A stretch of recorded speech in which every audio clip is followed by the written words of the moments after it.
This time on Crime Inc. New York's Queen of Mean does jail time. The bombs that terrorized London. The changing face of computer crime. Ted Bundy goes to the chair. And Courtney Love's Years of Hell. But first, Russian killers. Hollywood's most chilling serial killer boasted in the film Silence of the Lambs. A census taker once tried to test me. I ate his liver with some fava beans and a nice Chianti. But while the character of Hannibal Lecter came from the fertile imagination of writer Thomas Harris, a cannibalistic killer who murdered and ate up to 100 women in the Soviet Union really exists. For some reason, the former USSR is the site of some of the world's most gruesome murders, and Nikolai Zhimongoliev committed a number of them. Born in the former Soviet Republic of Kazakhstan in 1952, the killer was terrifyingly known as Metal Fang because of the false teeth he wore made of white metal. Background knowledge is sketchy, but it's believed he was found to be mentally unstable and taken to a psychiatric institution in his early years before bribing his way out and embarking on a deadly rampage. Over a period of several years, possibly beginning in 1980, the Rostov Ripper captured women working the streets and took them home to torture and murder them. He then dismembered their bodies and cooked them up in dishes, which he served his friends and neighbors. One day, friends he invited to dinner noticed a human head and intestines in his refrigerator and, panic-stricken, called police. Once arrested, Nikolai calmly informed authorities that the bodies of 2 women provided him enough food for a week. Deemed unfit to stand trial, Nikolai was confined to a secure psychiatric facility in Tashkent, but in 1989 he escaped while being transported to another prison. For more than 2 years he was on the run, terrifying women around the Soviet Union and probably committing more murders. He was finally apprehended in 1991 in Uzbekistan and taken into custody again until authorities released him into the care of relatives in Eastern Europe. His current whereabouts are unknown. Also unknown is the number of women he murdered, but it's estimated to be between 40 and 100.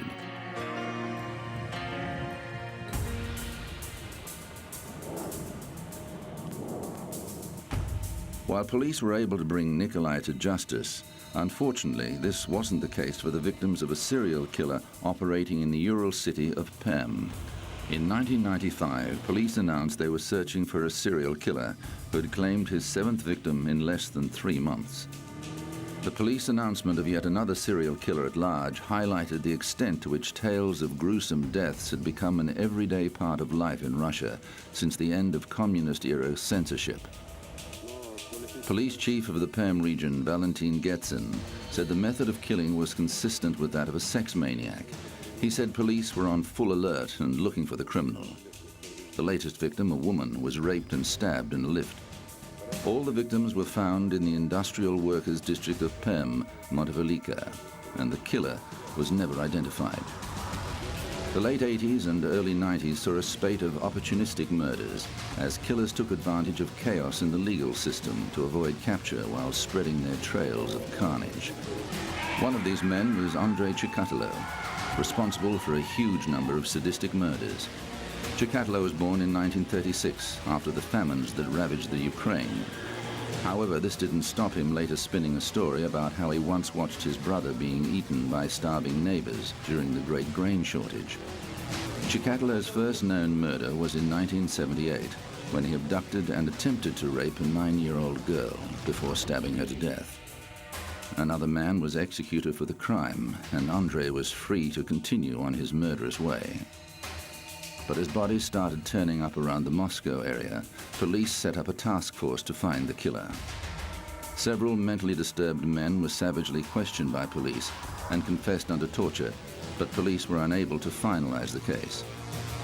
Finally, Chikatilo came to police attention, and he was closely examined and later imprisoned for a year over an unrelated minor robbery. But the forensic evidence didn't stack up, and police couldn't prove the case definitively. Chikatilo eventually left prison and moved on, killing another boy while on a business trip to the Ukraine in 1985. Another 10 or more murders followed, and police concentrated their search on bus terminals and train stations, the place where Chikatilo often picked up his victims. They soon came across Chikatilo and took him in for questioning after discovering him dirty and disheveled near the site of 2 bodies. He was treated well and told if he provided evidence that he'd committed the murders, he would be assumed to be sick and would not have to stand trial. Chikatilo believed them and took them to the graves of some of his victims, but authorities had no intention of letting him off that easily. When he came to trial in 1992, he was kept in a wire cage to protect him from his victims' relatives. After a guilty finding, Chikatilo was executed in 1994, after President Yeltsin refused his appeal for clemency. Another murderer who's been kept in a cage for his own safety is serial killer Sergei Rakovsky, who killed about 20 people in the Moscow area between 1988 and 1993. Rakovsky was sentenced to death, which was commuted to life imprisonment when Russia imposed a moratorium on executions in 1996. He will be kept in maximum security for the rest of his natural life.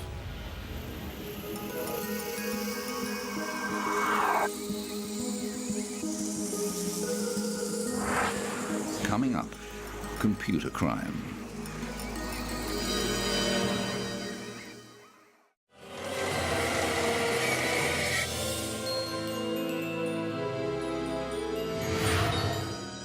She was dubbed the Queen of Mean, a billionaire hotel owner who once told a waiter to drop to his knees and beg for his job after he slopped tea into a saucer. The stories of Leona Helmsley's excesses and meanness to staff were legendary. So when the hotel queen was charged with fraud and tax evasion, there were plenty of people happy to see her dragged through the courts. Helmsley married her 3rd husband, Harry Helmsley, in 1972, after coming to work for him. She was a self-made millionaire. He had made billions in the hotel business and real estate. It was a match made in heaven, and Leona worked hard to take the family business to even greater heights. The couple's world revolved around the wealthy New York social scene, where they were often seen at premieres and charity events. In 1983, they bought a weekend retreat in Connecticut. The 21-room, $11 million mansion wasn't quite luxurious enough, so they commissioned $8 million worth of renovations. Problem was, they put the bill for the private remodeling through the family company to evade tax, classifying it as business expenses. Foolishly, they also dragged the contractors through the court in an attempt to stall payment. Once the builders got the incriminating invoices, they sent them off to the New York Post, resulting in a huge cover story. The authorities quickly stepped in, and the Helmsleys and 2 associates were indicted for tax evasion and extortion. However, Harry was pushing 80, and his ill health meant he was assessed as unfit to stand trial. Leona had to take the stand on her own. The case was a media circus, with the press delighting in the sordid revelations that came out in court. Employee after employee came forward to testify to Leona's spiteful temper and disdain for those poorer than herself. The critical testimony came from Elizabeth Boehm, her former housekeeper, who told the court that when she had remarked that her employer must pay a lot of tax, Helmsley replied, "We don't pay taxes. Only the little people pay taxes." As well as the renovation fraud, Leona was charged with writing off items ranging from underwear, a $130,000 stereo system, and $1 million swimming pool cover as business expenses. The trial is about an unbridled lust for power and greed. Leona was found guilty of defrauding the United States government of $1.2 million in taxes and sentenced to 16 years in prison, a term that was reduced to 4 years under appeal. She was also fined $7.1 million. The disgraced businesswoman was released after serving 18 months, but her reputation was in tatters and she became a virtual recluse. In 1997, her husband died, leaving her his $5 billion fortune. The emotion and ill will caused by the court case left her wary of trusting anyone, and she lavished all her devotion on her Maltese dog, Trouble. But New Yorkers had no sympathy for the fallen queen of meme. I think she got what she deserved. It doesn't seem long enough. Leona died in 2007, leaving $12 million in trust for her dog.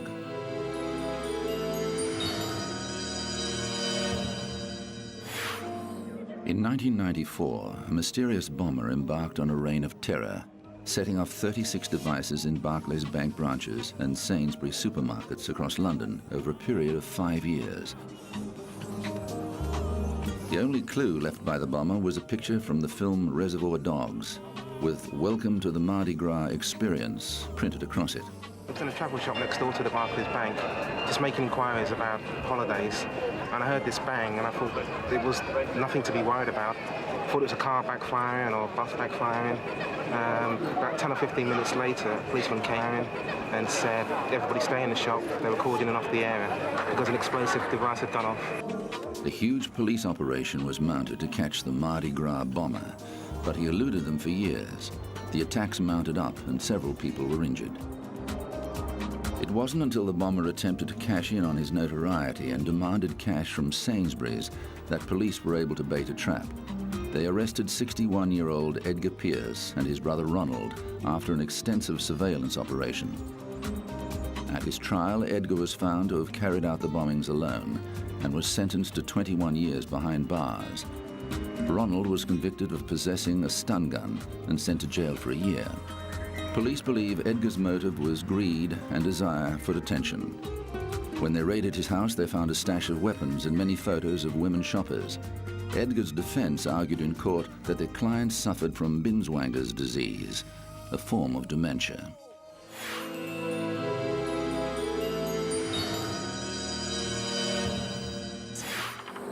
He's a hero in the eyes of some, a common criminal to others. Kevin Mitnick had authorities on edge during the early days of the internet when, as an anonymous hacker, he exploited security loopholes to gain access to some of the most sensitive information systems in the world. He's alleged to have snuck into FBI and Pentagon computers, although these organizations refuse to confirm this. When the FBI finally tracked him down, he was charged with wire fraud and illegal possession of computer files stolen from companies including Motorola and Sun Microsystems. Mitnick embarked on his shady deeds in cyberspace as a teenager in the late 70s. It was a time of excitement and experimentation for computer geeks. Many companies had no idea of the risks posed by internet access, and their systems were ripe for the picking.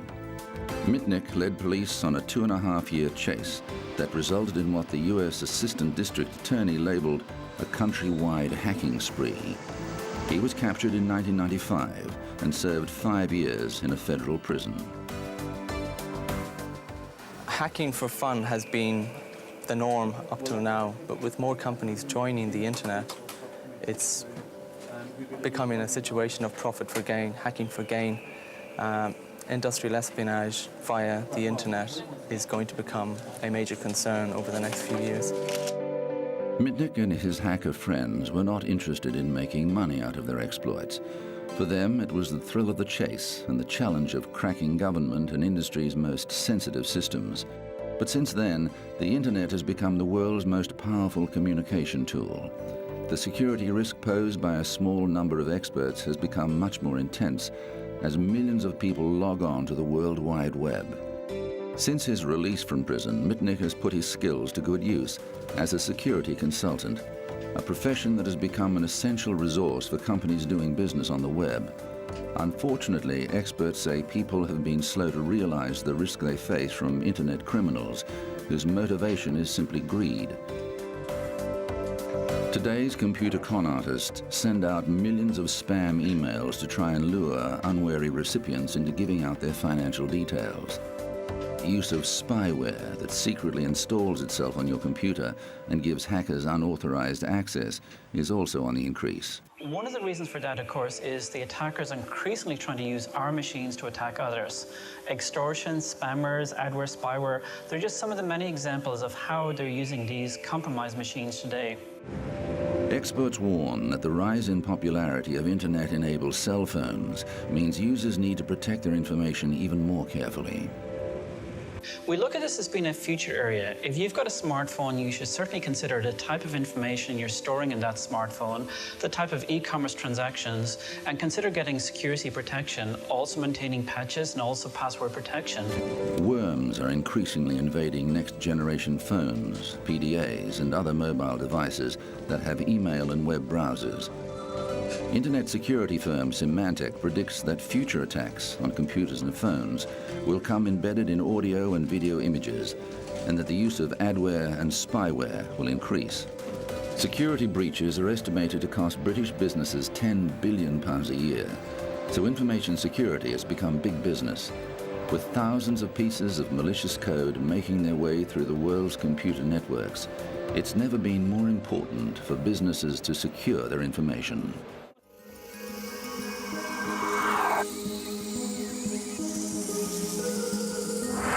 Coming up, Ted Bundy, the face of evil.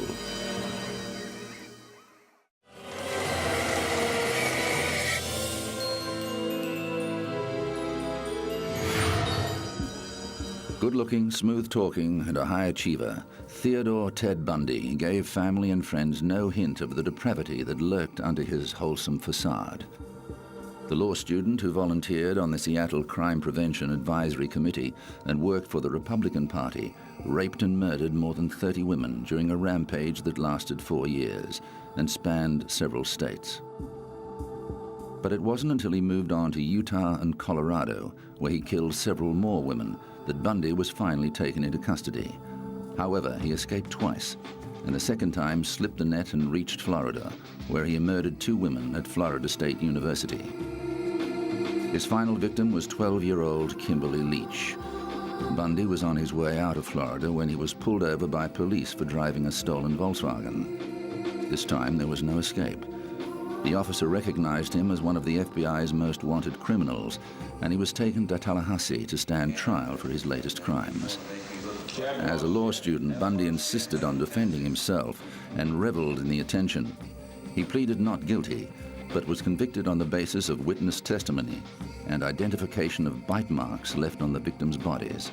Sentenced to death, Bundy spent 10 years appealing the judgment before cooperating with police on where some of his victims were buried. But he refused to talk of himself as a murderer in the first person, referring to his savage side as the entity. When he first walked in the chamber, he looked, I would say, very, very shaken. He sat down, regained his composure. Then when they put the chin strap on him after the statement, his eyes just really lit up. He became very scared, and at that point, it was basically over. Bundy finally went to the chair on January the 24th, 1989, to the cheers of people waiting outside the prison.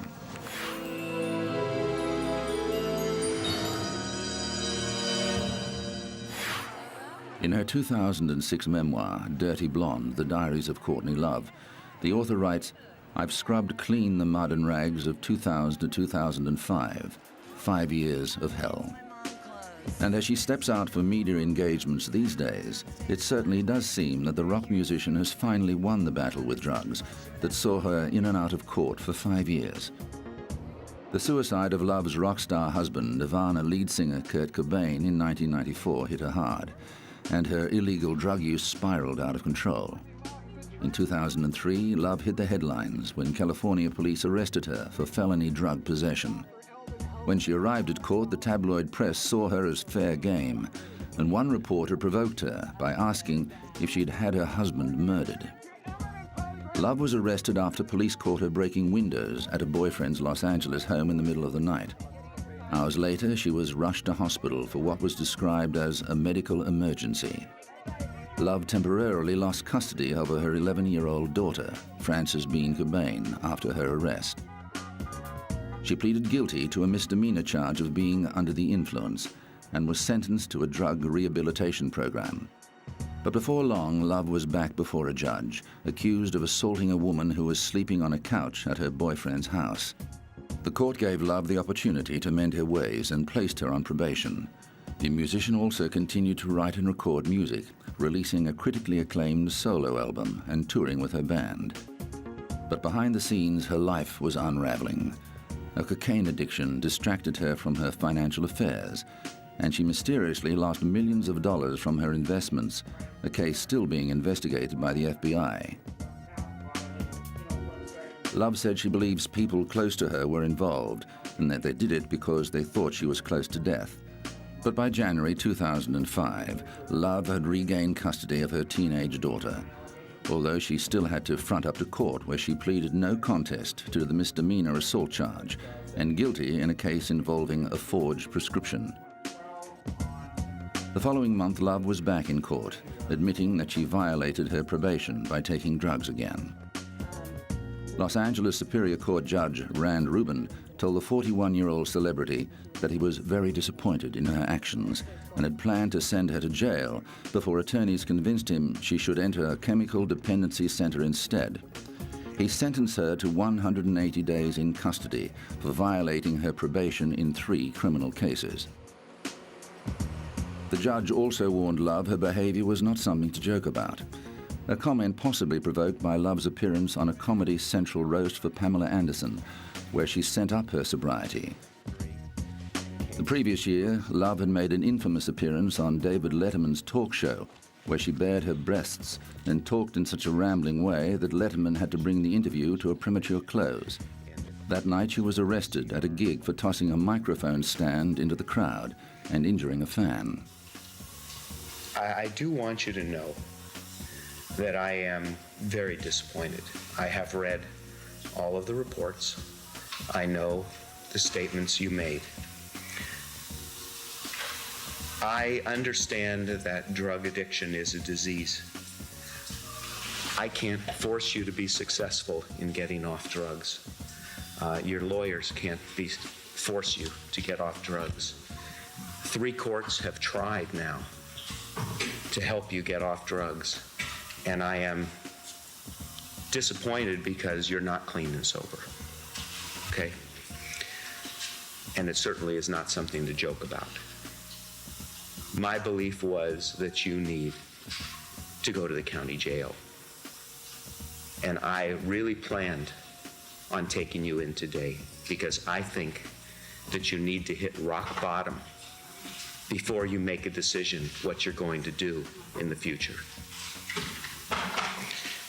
I think you either need a long-term drug program or a long term in the county jail. That's what I believe. Thank you. Good luck, ma'am.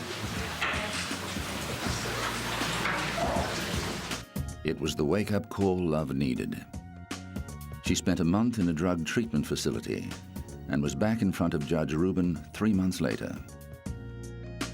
But this time, the judge was praising her progress. I was here for a progress report today, and I have reviewed the reports, and you've done really well. I'm really pleased with the reports. Pleased with the progress you've shown, and I have reviewed all of the requests of the doctors at the Chemical Dependency Program, and I've discussed this with all of the attorneys in the matter.